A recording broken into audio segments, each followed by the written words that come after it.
The Idries Shah Foundation podcast. Practical psychology for today. Featuring the works of Idries Shah, narrated by David Ault.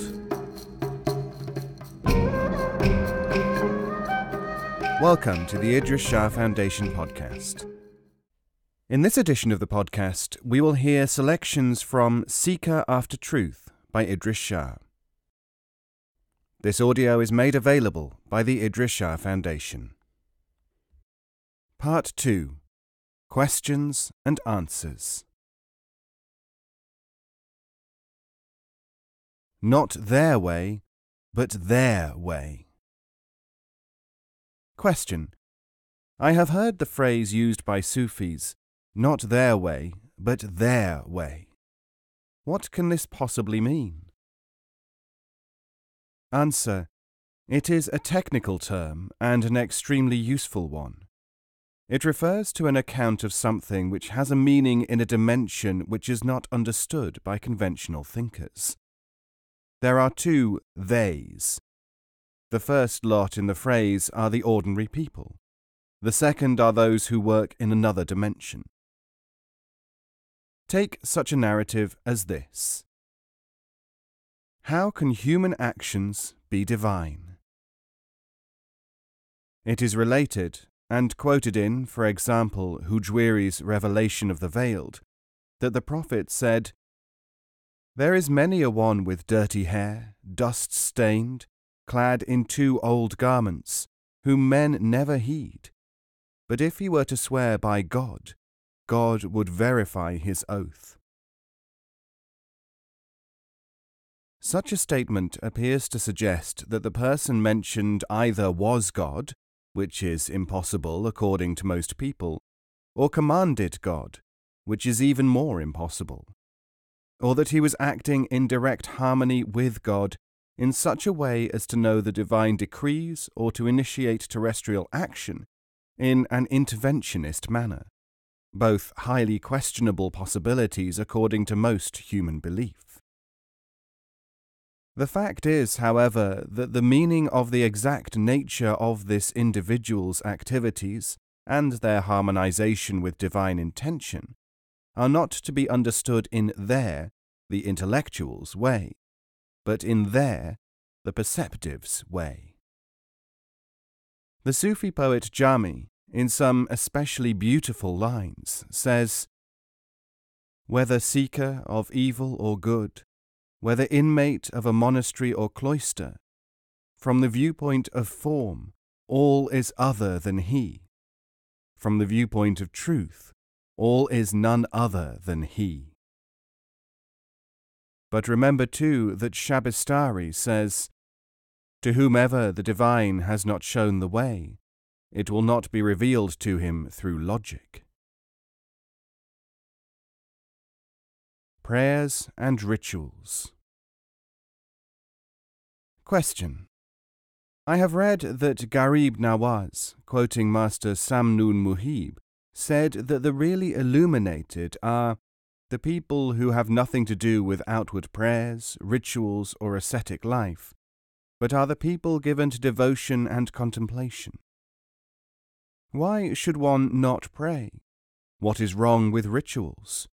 Who should not be an ascetic? Answer. When prayer, rituals, and ascetic life are just a means of self-indulgence, they are harmful rather than beneficial.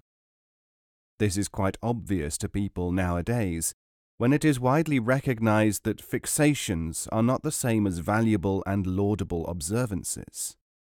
One should not pray if that prayer is vanity. Rituals are wrong when they provide lower satisfactions, like emotional stimulus instead of enlightenment. He or she should not be an ascetic who is only enjoying it.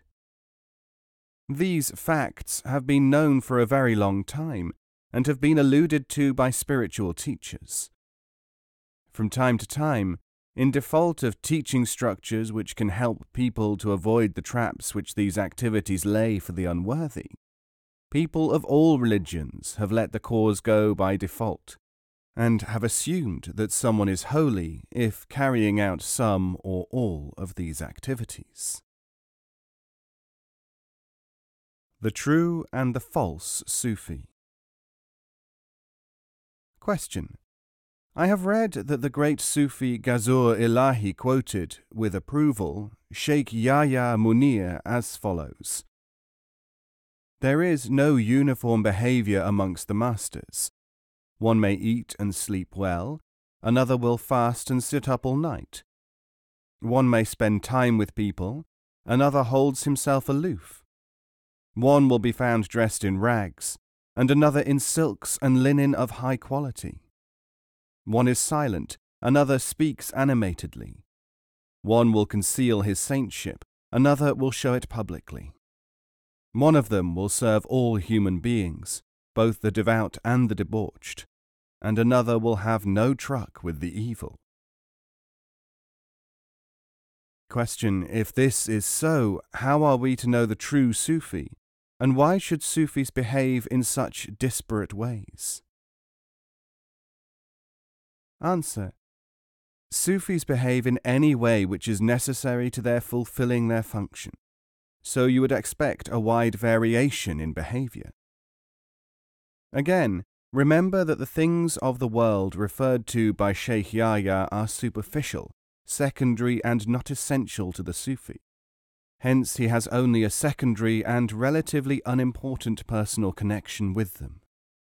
This is why they behave differently, one from the other, or even the same individual at different times. As to the problem of recognizing a true Sufi, this is no problem to the true person.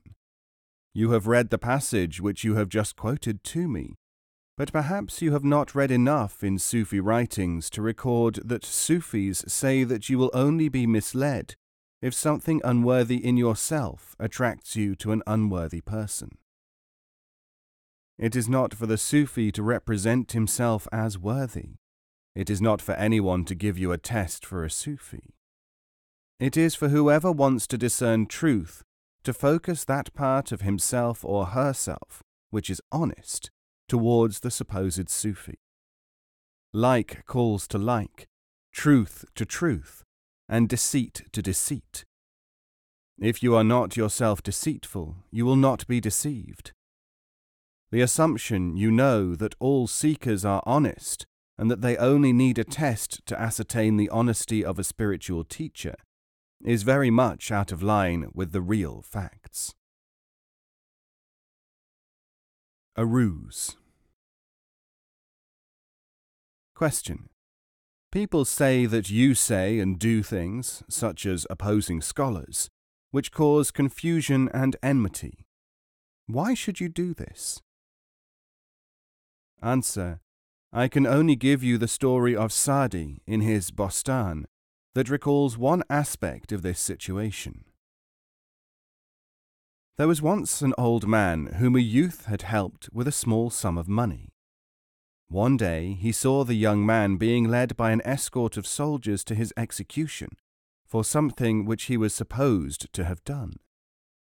The ancient immediately cried out, "The king is dead!" This caused such confusion and panic among the troops that the youth was able to escape. Eventually, however, the old man was arrested and brought before the king, who asked him, "Why should you do such a thing, and why should you wish me dead?" The ancient replied, "My calling out that you were dead did not hurt you at all, but it saved a life." The king was so amazed by this tale that he set the old man free, I am glad to say. Instrumental. Question. What are the roles of rituals and beliefs and studies for the Sufi? Answer. To be a Sufi and to study the way is to have a certain attitude. This attitude is produced by the effect of Sufi teachers, who exercise the instrumental function in relation to the seeker. Rituals and beliefs and studies can only have an instrumental effect suitable for Sufi progress when they are correctly used, and by people who are not affected by them in the customary manner. This has all been very clearly laid down by Abul Hasan Nuri over 1,000 years ago. A Sufi, he says, is one who is not bound by anything, nor does he bind anything. This means that he does what he does from free choice, and not from compulsion or conditioning. Equally, he is not attached to things and does not bind others to him. Nuri continues, Sufism is not a doctrine or worldly knowledge. If it were ceremonial, this would have to be practiced regularly. If it were ordinary learning, it would have to be taught by formal methods. In fact, it is a matter of disposition. This disposition is the attitude which I have mentioned, which is attained by the instrumental function, not by attachment or rituals. Vicissitudes of a teaching. Question. If there is a single original teaching, how is it that it becomes confused and misused as it passes through generations and cultures?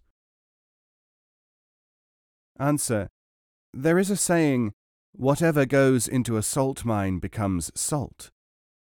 The teaching is the worldly manifestation of something, and as such a manifestation it is affected by the deforming character in appearance and operation of those who adopt it into their culture without understanding its inner dimensions.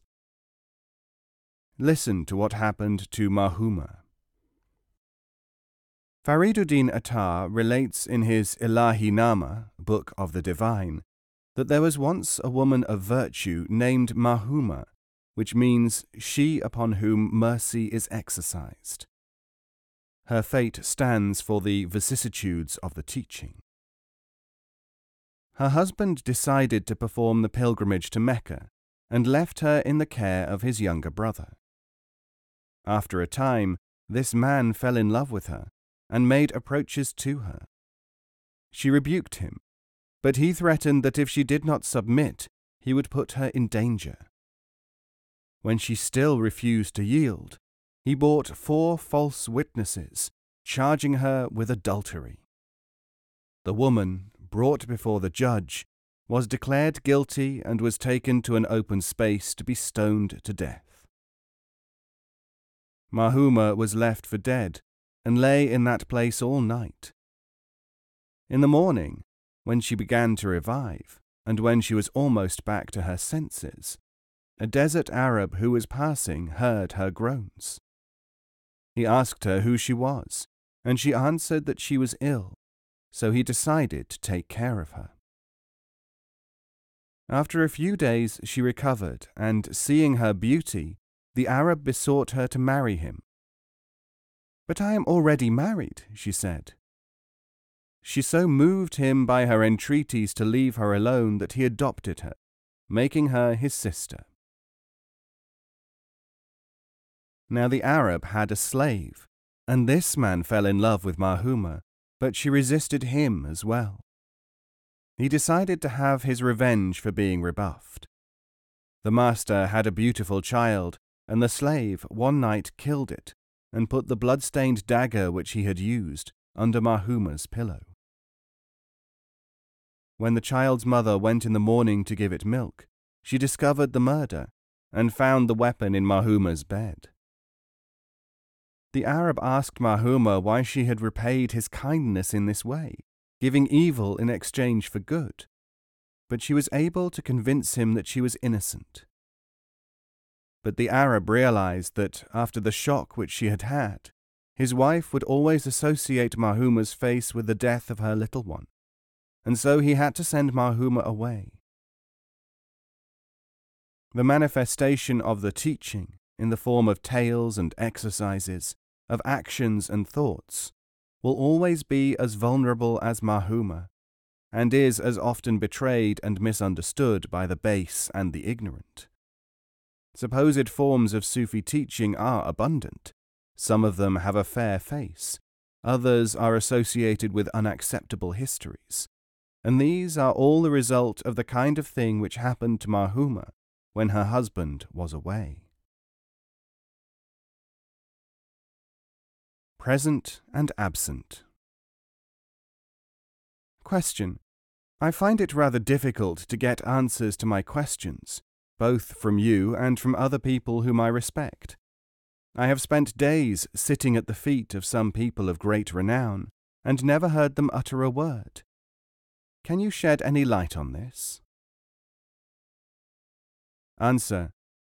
This question has often been asked and answered before. Not only has Rumi said, "No answer is itself an answer," but the smallest lesson which we can learn from visiting a sage and getting no answer is, a Sufi is not a slot machine to be activated at your will and pleasure. As for the answers themselves, you will not only have to reconcile yourself, as have millions of better people, to answers when you can get them. You will have to use to the best advantage whatever answer the teacher happens to give you. And it may appear completely irrelevant, banal, unacceptable, or insensitive. It is never any of these things. Ancient traditions. Question.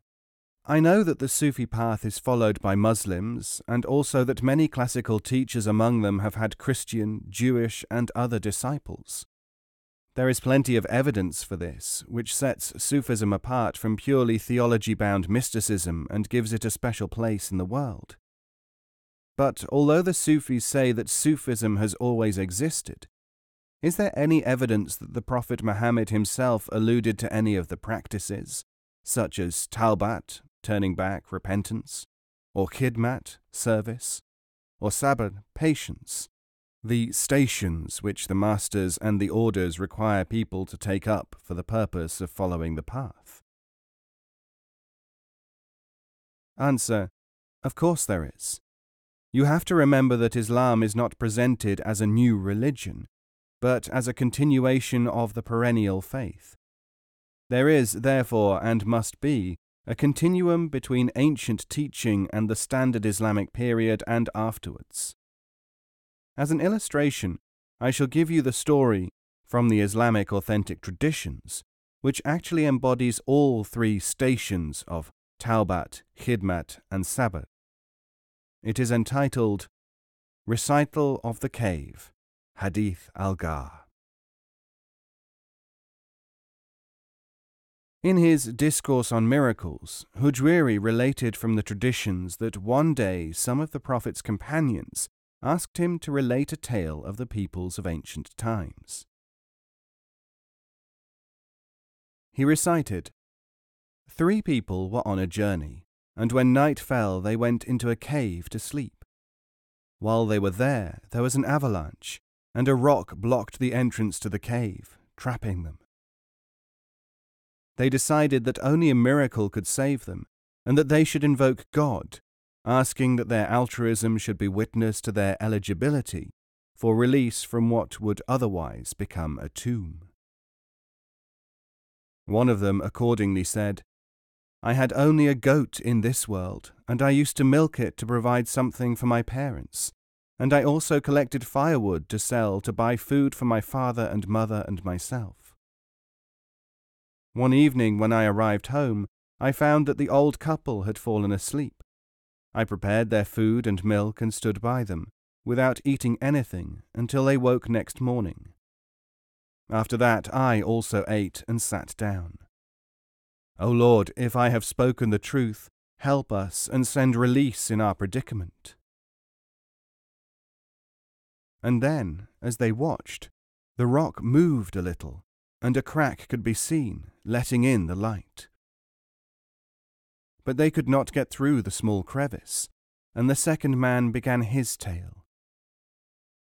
I was once greatly in love with a very beautiful girl who was blind. She refused to marry me, and so I collected money and sent her a large amount of gold, with a message that she could have it if she would spend one night with me.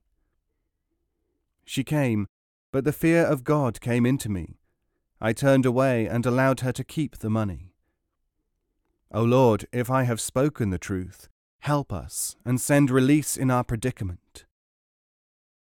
As the travellers watched, the rock at the cave's aperture moved again, and the crevice became wider, though there was still not enough room for the trapped men to go forth. Then the third man spoke. At one time I hired several men to complete a certain task. When this was finished, all of them came for their money, except for one, who went away and I did not know why or where. I put his wages aside, and with the money bought a sheep. As the years passed, the sheep multiplied, until there was a considerable flock of them. Some years later the labourer appeared again, and said that he wanted his money. I said, "Go and take all these sheep, they are yours." He thought at first that I was making fun of him, but I explained what had happened, and he took the sheep away. O Lord, if I have spoken the truth, help us and send release in our predicament. As soon as he had spoken, the rock rolled from the cave's mouth, and the 3 men were able to leave it. Now you will see that the story concerns the man who exercised the Sufi principle of sabr, patience, the man who turned away, who was practicing tawbat, repentance, and the man who promised service, khidmat, for his fellow man and in the cause of honesty. The story illustrates the relative efficacies of 3 distinct Sufi practices, that they are linked via the 3 men, and that they have effect in a certain order. And it dates from a time before the promulgation of Islam as a historical institution as we know it. Islam itself refers back constantly to the heritage of mankind in spirituality, and so, of course, do Sufis.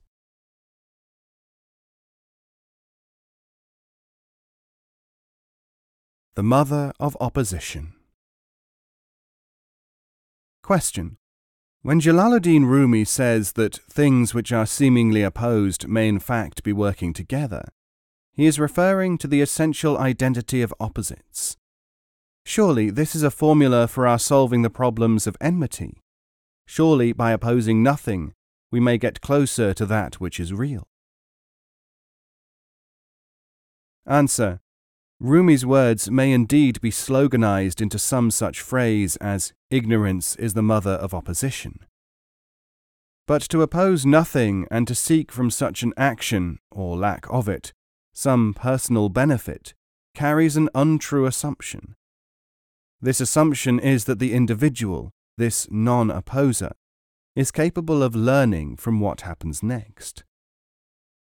Why do you assume that? Certainly experience is against it, in our field at any rate. Magical thinking assumes that because something happens in conjunction with something else, the two are connected. Thus, when a magically minded person sees a flight of birds, followed by a flash of lightning, he or she may imagine that birds cause electricity. This we know to be absurd, because everyone can test it. Similarly, the assumption that because non-opposition is found in certain situations, it can be applied as an instrument of some kind, is magical thinking, no less. Things nominally opposed may be working together, yes, and they also may not. Further, that cooperation of seemingly opposed things may or may not involve you. The fact is that if you are sensitive enough to this concept to profit from it, you would not so readily assume that you can use it. You would already know about the qualification that other elements come into the picture. To understand which things are nominally opposed and working together, and what, if any, functions you yourself have in such a relationship, you have to learn other things first. Rumi may have stated the fact. Others have to earn the understanding of this fact in operation. And that is one of the things for which Sufi activity is organized.